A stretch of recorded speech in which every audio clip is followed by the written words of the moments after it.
Morning, everybody. Hi, I'm Marla Michel, and I'm going to talk today about upskilling yourself on machine learning and AI. I'm not going to get really technical, so don't worry. The whole point of it is how do you actually get into it. But what I thought I would do is start by giving a little introduction of myself, because being here in this building is a little heartwarming in some sense, in that I used to work for UMass for many years, and I was actually here when the building was being built and gave some very early tours of the building. It was the first LEED certified building, and really, really cool. And so there's a lot of neat things going on in the integrated labs that are upstairs and behind the doors that you're actually not seeing. So it's a real treasure to be here today. I actually live here in Western Massachusetts, worked at UMass for 17 years, and AT&T before that, and been with Microsoft now for about 2.5 years, running on 3 in July, and it's been a real treat. I could never have imagined that I'd be working for Microsoft, let alone from Western Massachusetts, and it's something that I would try if you're interested in it. It's a transformed company. One of the things that I did here when I was at the university was corporate relations, and Microsoft was one of our companies. And they were as hard to deal with as IBM and Hewlett-Packard and did all the others. Raytheon, as I go through my list, the different companies that we used to work with.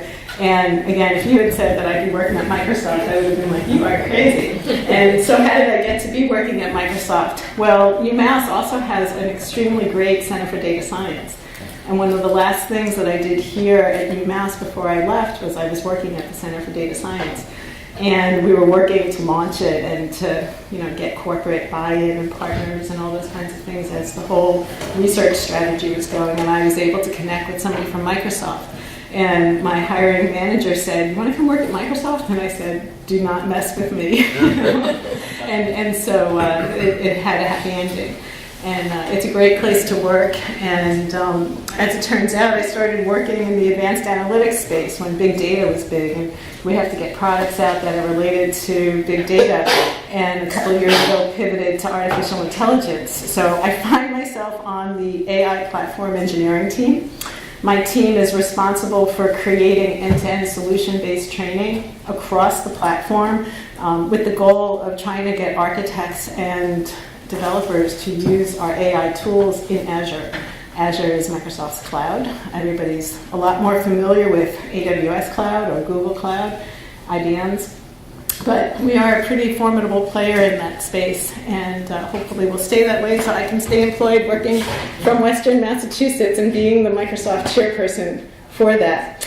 So what I wanted to talk about today, that was just a little introduction of myself, is to really, because I work in the learning space, one of the things, my team creates training, but one of the things that I'm involved in is scaling that training. And the way that we scale that training is by having a network of global companies around the world who take our training and we deliver it. Because if you have a team of like 6 people, 7 people that can't train the world, and the training partner network that I'm involved in and I've helped create actually does that. So I have a pretty good sense of the landscape of how to get trained and what there is out there. I've also been involved in some of the creation of the certification exams that Microsoft puts forth, and we'll talk about that a little bit. So I am biased towards Microsoft at this point. I will try to present a pretty even picture of what is out there. Again, I'm mostly familiar with Microsoft. Is probably why I'm a little biased towards Microsoft, towards that. And I'm not a data scientist. So I did study computer science and math when I was in college, and I worked in technology for a very, very long time and pushing forth technology here at the university and in our region. And so you don't have to be a PhD data scientist to be working in the AI space. I would be remiss for me not to open up a technology talk of any sort this month, if I didn't say it's National Women's History Month. Microsoft does a great job. This is an image from one of our internal newsletters that goes out that just celebrates the contributions of women in technology. It's pretty cool to see so much energy, positive energy, as opposed to a lot of the negative energy that's out there today with the struggles that women have in our workforce. but it's nice to work for a company and to see the kind of attention that's happening for women in technology. And at the bottom of this is a really great, a couple of weeks ago, the New York Times, actually, in the magazine section, had a story on the history of women in computing. And it's really fascinating, especially all of us are in that space, so we'll actually understand what's going on in the article that talks about the history from back the 50s to 60s up to present, and how the numbers of women in computing surged and shrunk and surged, and all the efforts that are underway. So I just wanted to call that out to you. So let's talk about what we're going to do today. I had a lot of fun putting these images together and just thinking about what it was that we were going to talk about. To me, and I want to thank the Nerd Summit group, Kelly, Steve, Marjorie, who I haven't met yet, and Rick, I think it was earlier, just to thank you for doing this. This is a really phenomenal effort, and we're a small group today. Maybe it's because of the weather or not, but I go back to where I was, almost 20 years ago here, in Western Mass, and there was this thing called the Western Mass Software Association that maybe some of you heard. It eventually morphed into the Regional Technology Corporation. It merged into the Economic Development Council of Western Mass, and I guess I had the good fortune of being part of that, in some way. So the fact that there is this conference that is bringing everybody together and is celebrating this tech community here in Western Massachusetts and broadcasting it out is really phenomenal. So I just wanted to give you all kudos. But this is my opportunity to just kind of, again, we're not a huge group, but to say, who's here? So if you can tell me how many of you, and I'll start with web designers and website folks, do that kind of work. How about database administration? Okay, oh, that's good. All the same hands going up. How about network administration? How about just pure software development? Okay. So other terms that are out there in the machine learning world are things like data scientist, obviously, AI engineer, data engineer. Those are some words that are roles that are evolving. The industry is starting to realize that it's very young, that it really needs to define some roles. Saying that data scientist or AI engineer, what the heck does that mean? So there's a lot of effort internally thinking about how do we define roles so that we can define training that makes sense. And it hits the market in different ways. And one of the reasons that it's so incredibly confusing out there is because we really don't know what we're doing. We're really trying to figure it out. And I say that kind of half tongue-in-cheek in a way because it's an evolution of an industry. We always sometimes have to realize that we're very early in this industry. And some of us who have a few gray hairs can go back to the way things were, and you think about what it was when new technologies got introduced. We really are that way in the AI landscape, in that companies are trying to figure out, what do we do with this? And so all of us, as we look at the different roles that we have, with regards to how we interface to this new technology, it's important because we're coming from different places, we're coming from different perspectives, different backgrounds, different expectations, different work styles. And I think that that's something that I'm going to talk about a little bit. So why do we bother about ML and AI? So, machine learning and artificial intelligence, we were just talking before this session started, has been around for a really, really long time. It's changed a little bit in the sense that some of the algorithms have gotten a lot more sophisticated. I think the computing power that's available to these algorithms has really been the biggest influencer, and some of the smart people doing their work in terms of fine-tuning different algorithms.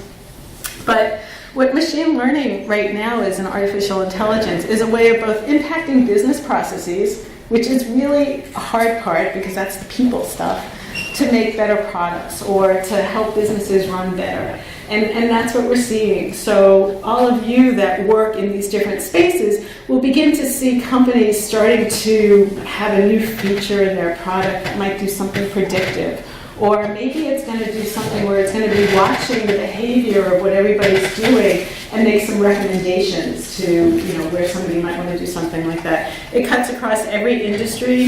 Again, I'm probably repeating myself, the things that you already know, but, retail is like a real obvious one, but you can get into the manufacturing sector, financial services sector, healthcare has incredible, it's the kinds of things that machine learning and AI can do in the healthcare sector are actually really great. I think there's no doubt, when you think about improving people's health by being able to look at health histories of both yourself and everybody else and comparing it and learning from it, and I'll show you a little bit about how that's done.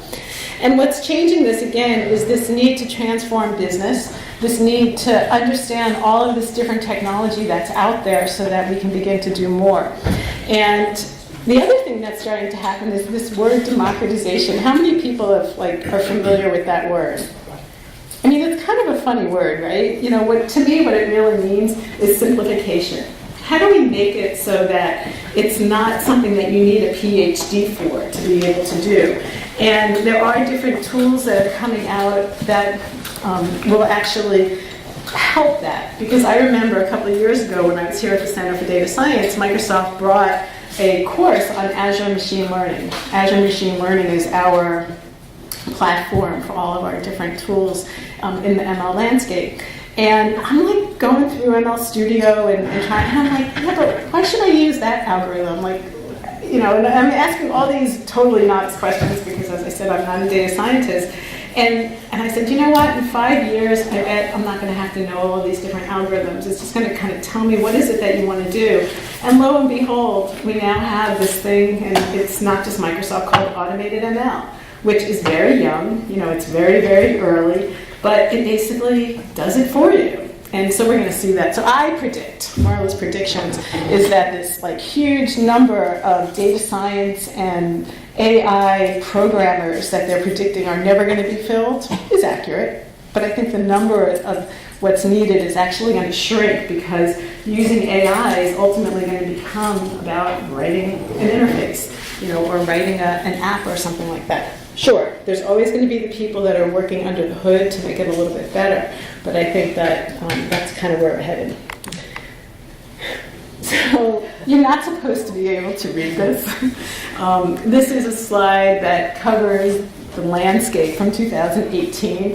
It's why I'm not a programmer.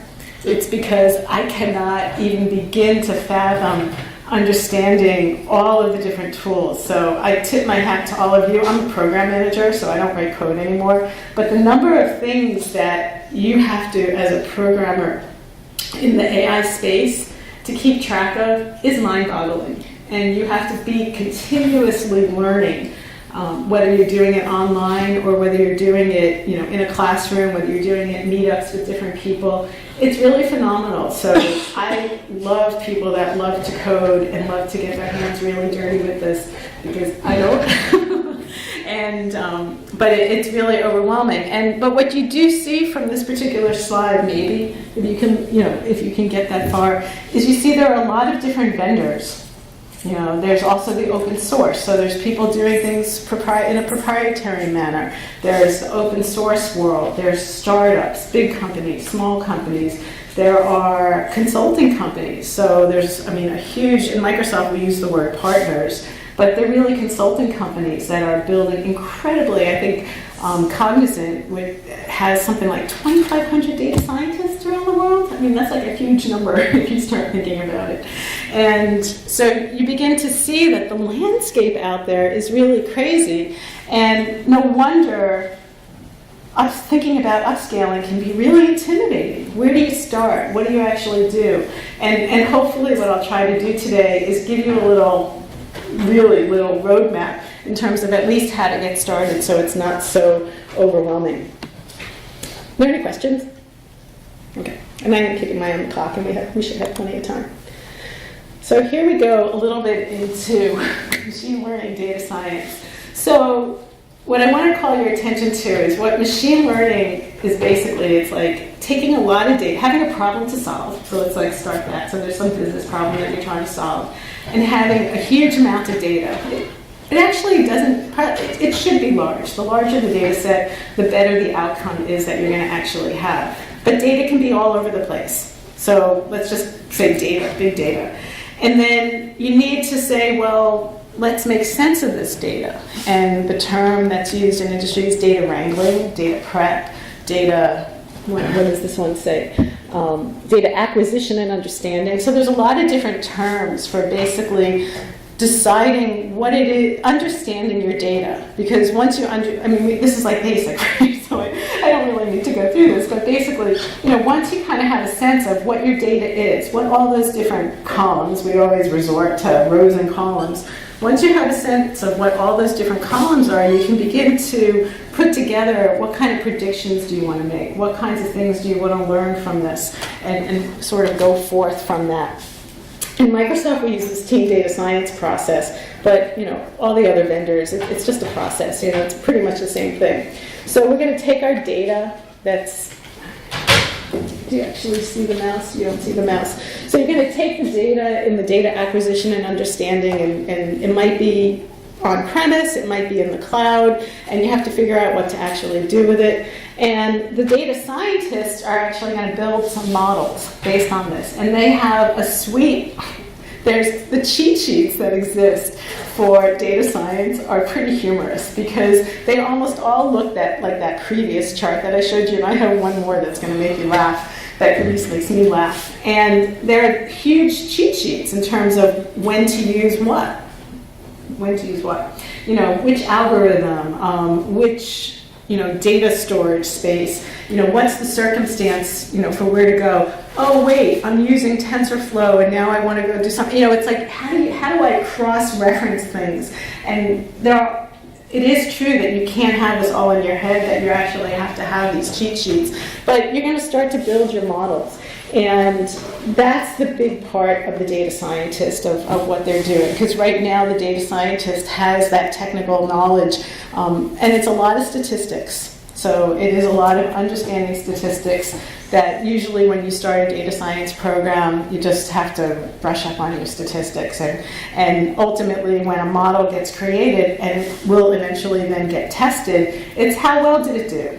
So the process of building a model is basically taking your data that you've kind of cleaned up and you've gotten rid of all of the garbage in it, which I think is kind of cheating personally, but that's the way our math models need to make it. And you train your models and then you apply your predictions to it. You say, how did we do? What was the percentage, the likelihood that I did pretty well? And you want to get over that 90%. So it's all statistics, right, in terms of that. And it turns out there's actually different algorithms that you can apply to the same data. And what you do is you basically say, let me see which one came up with the best outcome. And you go with that. And it's this iterative process. And when you're done, you actually deploy your model. And it doesn't end there. What you're actually doing is then, once you deploy it and people write apps to use it, or you put it into a web service so that people can actually start using it, you're going to collect more data. So then you have to go back again and train it. And the beauty of this is that they're going to get better.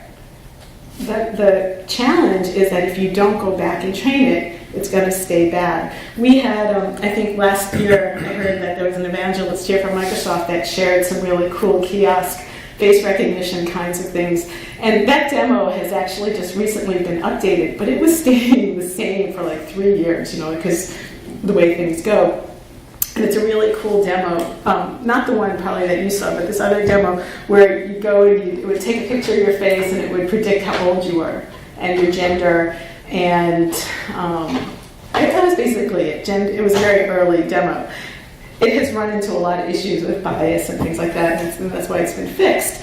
But it was really cool because, it would predict, but it stayed the same, and because it was just a fixed demo. It wasn't getting updated with the data of all the people that were standing in front of the camera to see, yes, this is right, that's the training. Yes, this is right. Nope, I'm not 65, I'm 29, those kinds of things.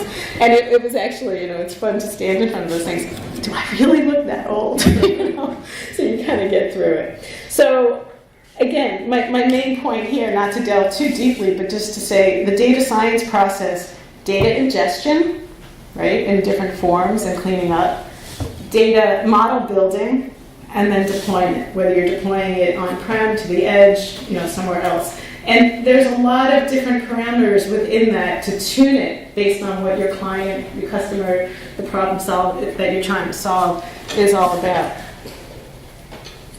And if you ask me to get too much deeper, we won't have much success. But here is one level deeper, so I lied. So one level deeper is, as many of you are software developers and you're extremely familiar with the DevOps process, right? Our process of managing software development, really. When you bring those traditional developer types into these data science, the world of data science, where you have this iteration, of building models and testing them and building models, that is a DevOps software administrator's nightmare, right? In terms of how you do it. So Microsoft is actually building into Azure DevOps, which used to be called VSO, which used to be called VSTS, which used to be called TFS, and probably had some other name before my time.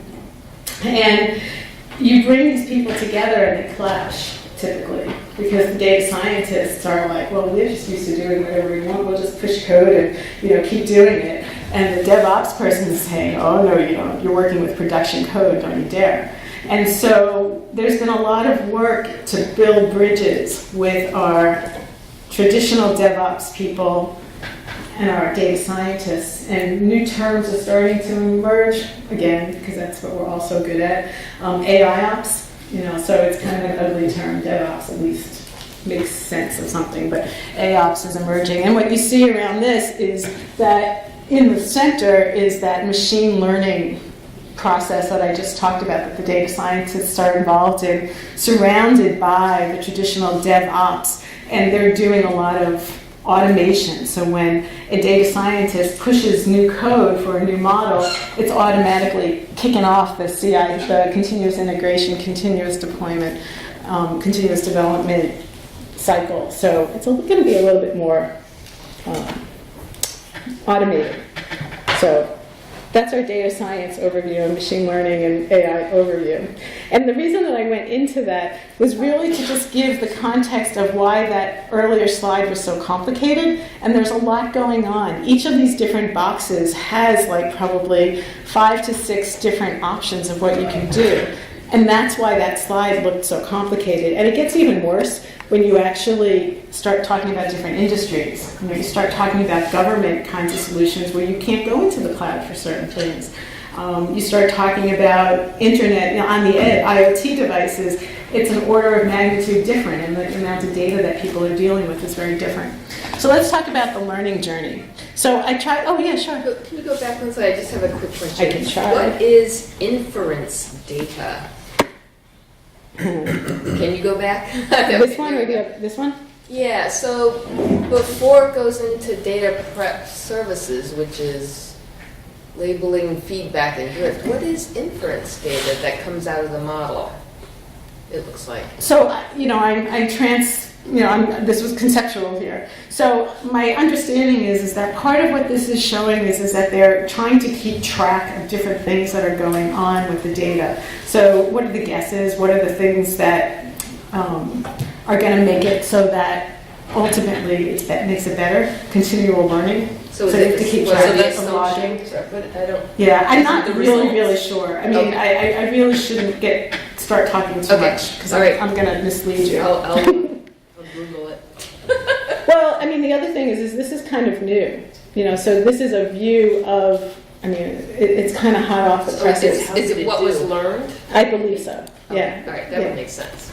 Thank you. No, sure, of course. So with regards to I'm not, in my space, you can imagine we have so many different tools. I don't get too deep into those different things. I kind of know them at the higher level, probably the 1-200 level in our one of the things when I joined this team is you learn that training is leveled. So there's the 1-200 level that are for like what's called the business decision makers, the 2-300 level which for the technical decision makers. And in Microsoft, I thought that telecommunications, where I came from with acronyms, was bad. We have acronyms for people. So TDMs, technical decision makers, business decision makers, and then the developers. My team develops that 300, 400, 500 level content, which goes under the hood, and that's why I can't answer it. Thank you. in an intelligent way.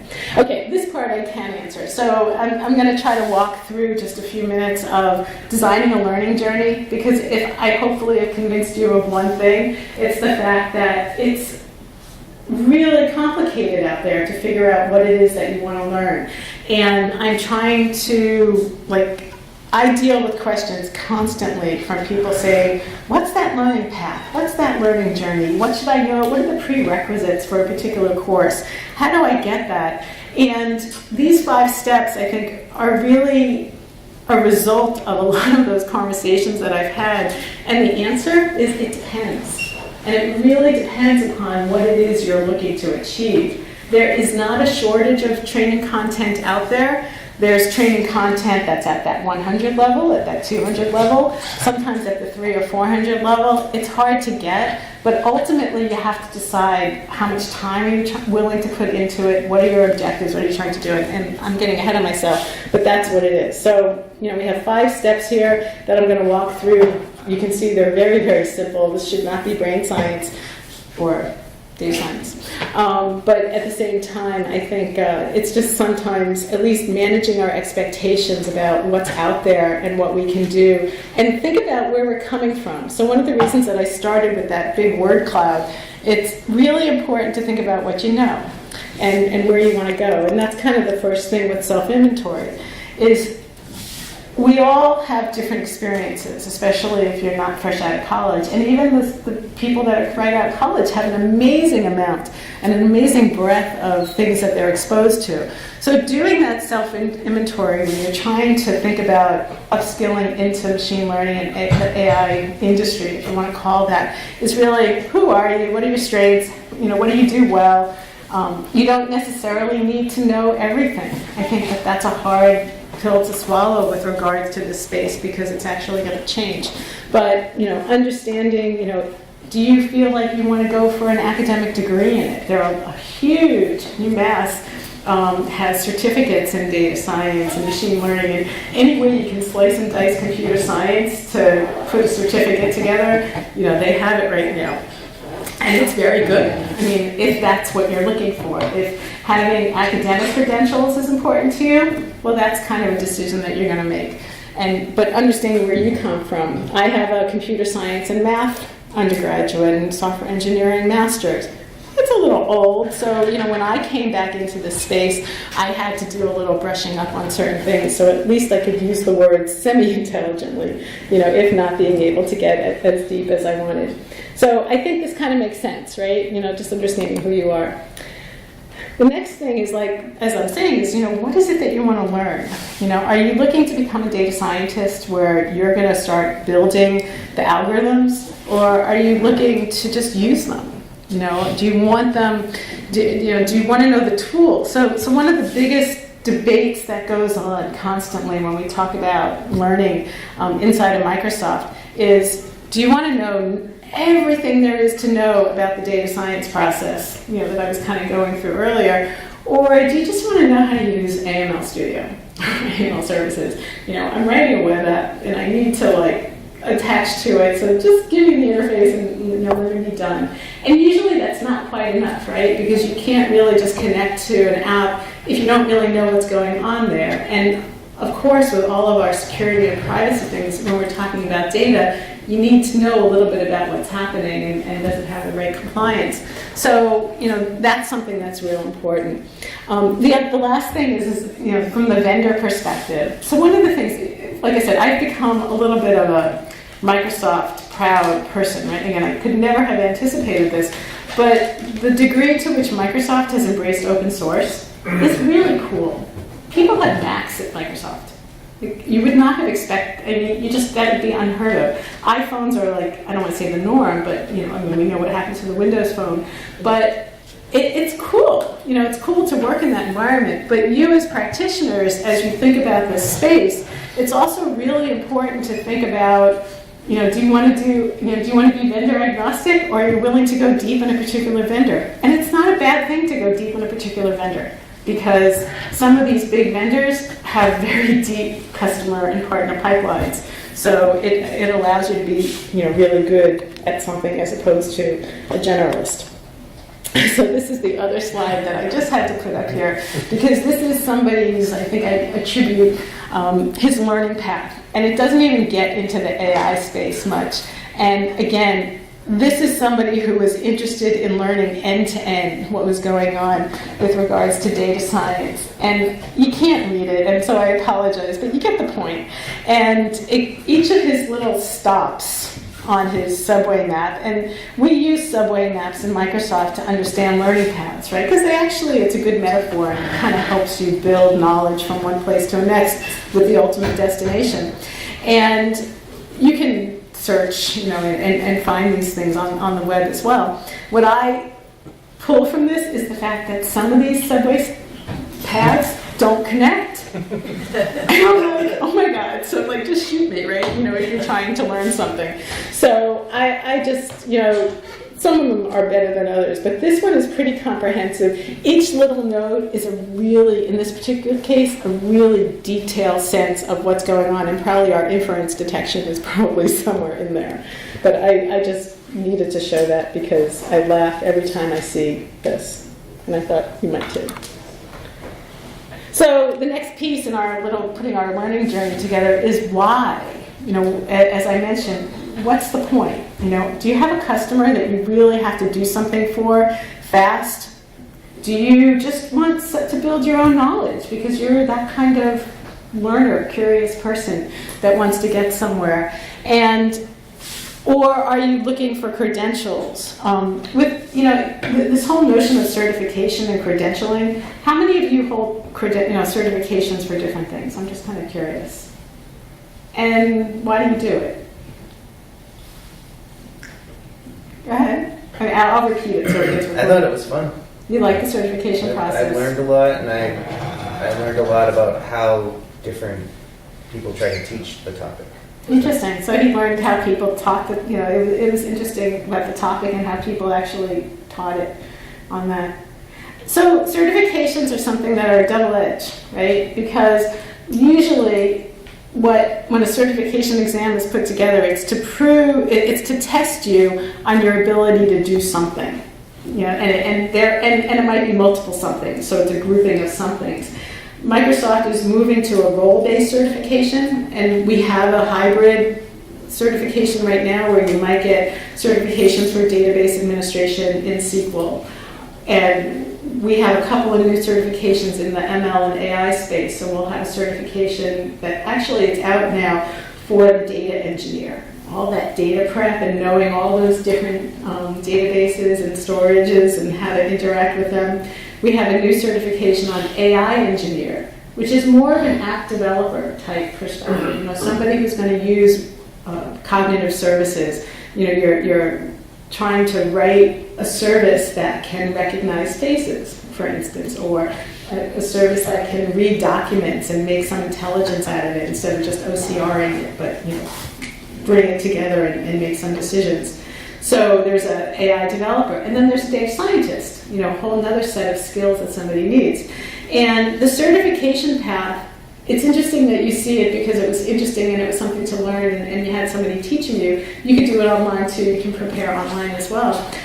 But certifications, the end result of them is a badge. And it's a badge that you put on your profile somewhere that you say, I am certified. And that is important because when you're looking for clients, if they see that you have this particular certification, they check that box and they know that you've done it. But sometimes certifications are the teach to the test. So it actually limits you in terms of your ability to do that end-to-end thinking, or you need multiple certifications, or you ask that question, which certification should I get to prove to my client that I really know how to do that? And that's when you go back to your inventory and you actually look at the projects that you've actually done. So why you do it is very important, and it has an influence to the learning that you're ultimately going to get. If you're just looking to train to the test, then there's training for you for that. So the next piece is to kind of, again, this process is all about taking that funnel and you answering a lot of questions about yourself. It's probably more self-motivated than anything. You have a lot of competing priorities in terms of why you're going to do something. Do you want to do it do you want to get the free training that's out there? The beautiful thing about the web is there is not a shortage of free training out there. Do you want to pay for it? As I said, do you want to get certified? Do you not want to get certified? Do you want to do it online? There is so much online training, and the trend that I'm seeing is that the 100, 200 level, you probably shouldn't pay for it. There's going to be so much online 100, 200 level just getting started, and we're only getting started. And there's going to be an expectation that people get that introductory kind of training online, so it's kind of coming from both sides, or in person. So when my team delivers training, we're doing in-person training because it's about that discovery process. Because we're doing end-to-end kinds of solutions, there's a lot around architecture and thinking, well, what does the customer's environment look like today? What are their requirements? And you can't really put that in, you can't have that dialogue where people work together and pull the solutions together. And the other thing that's kind of a beautiful thing, and it happens at meetups as well, is everybody has these different experiences, right? Oh, my customer did this, and my customer did that, or the database, I had this problem, and we learn together, collectively. And that's kind of the value of the in-person training. I think we're going to see more of the deep content, really the value added from the in-person. So that's something for you to think about as you're thinking about designing your own journey. A lot of conferences have tutorials. Those are usually a good way if you can get a 1-day or 2-day training out of a conference admission as well. It's a nice way to dive deep. I would stay away from the 1-hour sessions, by the way. They do what I'm doing. They barely scratch the surface. And so if you're looking for anything in depth, and thinking about if you want to go to university, we talked about that a little bit. So here are a couple of different sites. I get too many emails in a day for different places. When I joined Microsoft and I was like, oh, I have to learn about data science, I actually did a certificate from Coursera. It was like $250 to do a whole training, and it was good. It was self-paced, and I was able to at least get the basics and not be afraid of what the architectures look like. And it was one of those small boxes in that huge graph. But there are a lot out there. And again, I tried to be a little vendor agnostic here because Amazon, Google, IBM, they have great training sites as well. Microsoft has a huge amount of training. If you've used Microsoft products in the past, you know about our docs. And so there's been a huge amount of effort recently to actually consolidate, Microsoft training. One of the things I'm really proud of our company is that we're really trying to make it a little simpler for people to navigate these websites. And Microsoft Docs is really that place, and Microsoft Learn is a new subset of Microsoft Docs that begins to, give some of this introductory training. Microsoft Professional Programs is that pseudo-academic, soup to nuts kind of thing. So, any questions on these? I mean, this is something you can all get. I mean, if you have specific questions about them or any other training partners, I'm happy to answer that in our Q&A. And I was playing, so I just had to, when I did a word cloud of all of those, I was really surprised when it came up because I had mentioned Microsoft Learning a couple of times. So the last thing that I want to say is that, once you do your self-assessment and you look at what's out there, the best thing that you can actually do is go for it. And just, you now have decided how much time am I actually willing to put into this. You have this sense of these different spaces of machine learning and what that process is, and you can do it. And there's not a shortage of blogs to tell you. I think if anything, the hardest part is weeding out what's important, the grain from the chaff, in a sense, because there's a lot of people that are just promoting themselves or promoting their company or something like that, and you really want to get for the content. You go to the Microsoft site, except for the professional program, we're going to talk about Microsoft products. And that's kind of what we do.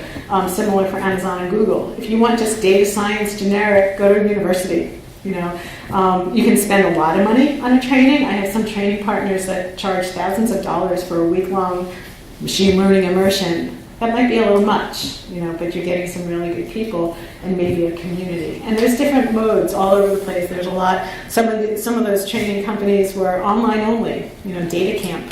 People talk very highly of in terms of for the data science community. And they usually have labs, so it's not like you're not going to get that on the training. So that was our learning journey. And I'm just keeping an eye on the clock so that we have a couple of minutes for Q&A. And I just want to point out the feedback. I hope I got the right link. I do want to say, again, shameless plug maybe, but I've been very fortunate. I do have an office at the NERD, the New England R&D facility in Cambridge, but I don't go in very often because the traffic is really bad. And I like working in Northampton way much better. And it's surprising because if you knew me, I never thought I'd be a work-at-home kind of person, but it's worked out very well. So that's all I have, and my email address is there too, so happy to answer any questions. Okay, birthday boy. All right. So I know that years ago when my company was developing tons and tons of Drupal websites, the universities were still teaching people Dreamweaver. Right. Do you have a sense of? It sounds like university is a good place to go to get started, independent of vendors or people selling themselves. So, is the sense that the university's caught up with regards to this, or they're at the cutting? They're not behind. I think it's going to be so. The question was, are universities training the tools that people are actually using out in industry? And as a former university person, it's a hard question because the process for a faculty member to change his curriculum is not trivial, and to keep up with it, and to keep up with the research. So I think there's an academic response to that. I think that's why there are all these little training companies that are doing the other kind of training. I think that there is an effort from the companies, I'll speak from Microsoft's perspective, to begin to figure out ways of putting the technology there. Again, as a former academician, it's hard. It's a very complicated space, so I think it's going to be spotty at best for a while. And then it's going to change again. Again, that first slide that I showed, it makes me giggle every time I look at that, because how can you, and I kind of say shame on us.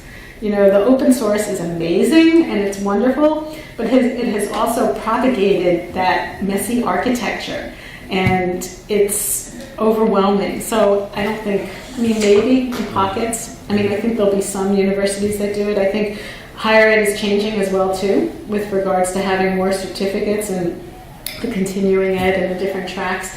It's probably somewhat incumbent on the companies to also tell the faculty what they need, and not to expect the faculty to keep up with that, because ultimately they're about teaching concepts, not teaching products. So.